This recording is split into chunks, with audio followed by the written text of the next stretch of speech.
Hey guys, this is Comic Uno, and today I am doing a review for Runaways issue 12. And before I start talking about this issue, just want to give a quick plug. I do have my comic book Kickstarter going on right now for Father Like Daughter. It's about a high school girl. Father left her, become a full-time superhero. Everyone in the world loves him except for her, and then she inherits his abilities. So if you want to go check out the first 4 issues of that book, we do have the trade Kickstarter going on right now, and in the description below there will be a link for that. But let's start talking about Runaways issue 12. Oh my god, I was really excited for this issue, and I'm going to go really in depth with this issue, so look forward to that. Now with this one, we get to see an opener of that memorable scene of Nico denying Carolina and saying, "I don't like you," like that. And obviously Carolina has been scarred ever since.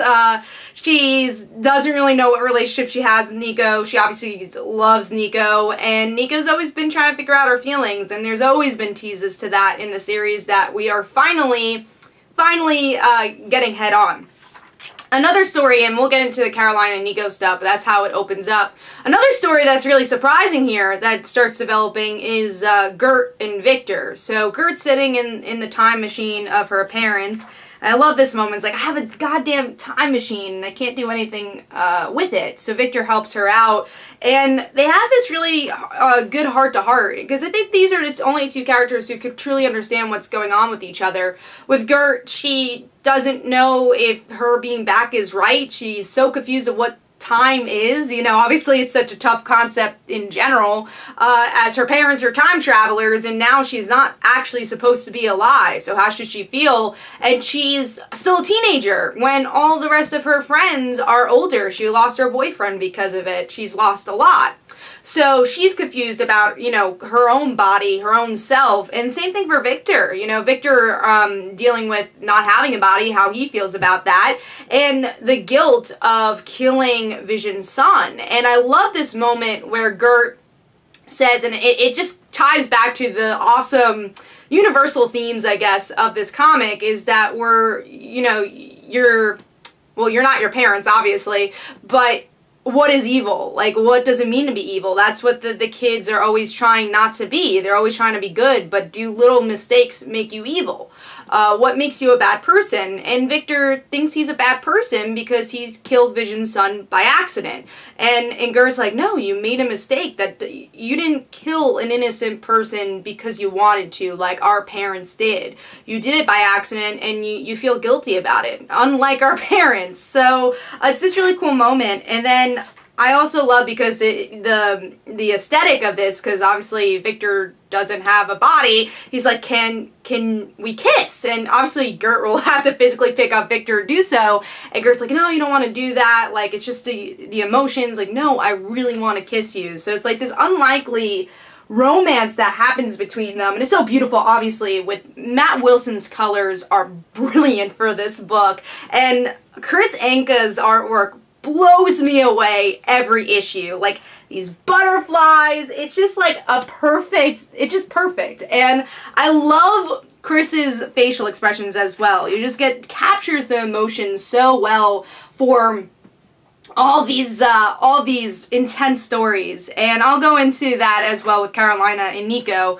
So by the end of this issue, we get to see Carolina and Nico are, you know, they fast forward through the boring parts that would be like a speech at this charity ball, and you know, Carolina's just happy seeing Nico there, and I guess is content with their friendship at that point. And Carolina's just like, oh, you know, thank you, I'm usually a mess at these things. And you can tell, like, she's just proud and has the courage because Nico's by her side, even where she passes the paparazzi. And then you get to see by the end, Nico is finally able to admit to herself, you know, her sexuality for sure. It's very much this coming out scene in this comic. And she's like, I was confused. I was 16 years old. I didn't know what to feel. And now I know that I like you. And then Carolina and Nico are about to kiss, and Nico can't do it. And Carolina's like, oh, not this again, you know? And then Nico gets the courage to kiss her. And they're just super happy. He's like, finally, we've admitted each other's feelings, something we've been bottling up. And I wonder if that compares to Nico's magic. Maybe because she's bottling all these feelings up, that's why her wand keeps trying to get out of her body. And we do get to see a little glimpse of that with some brilliant shadow work from Chris in this issue. Let me get to that. We get to see it here. It's kind of haunting, so we'll see why that ends up happening. But and I love that. Look at the dresses. You get to see how different they are as people, but that's why they work. So yeah, by the end we get to see Nico and Carolina just happy, and it's cool to see that. And I love these facial expressions, how confident Carolina is, how much she's changed as a character, because she wasn't a confident character before, especially with her relationships.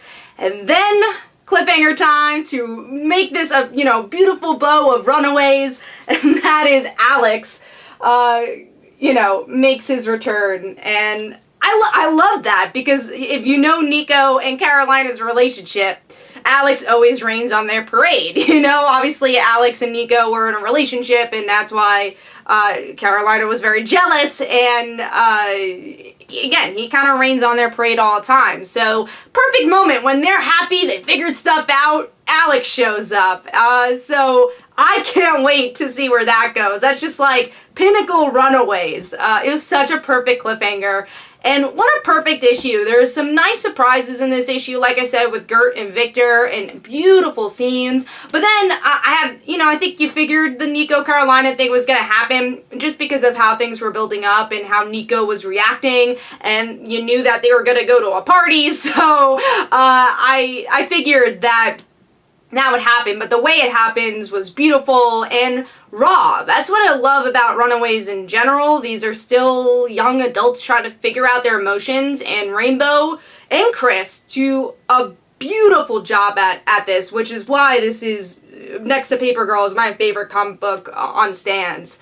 It's just so good, and this issue proves that. I loved it. Another issue I'll read a billion times because it was that good. I'm going to give this 5 stars. It was a perfect issue for me. Hopefully you guys enjoyed. This is Comic Uno. Don't forget to follow me on Twitter. Don't forget to like my Facebook page. Also, description below there are links for my comic book, Like Father, Like Daughter. And don't forget to like the Facebook page of Like Father, Like Daughter. And I'll see you guys later. Bye.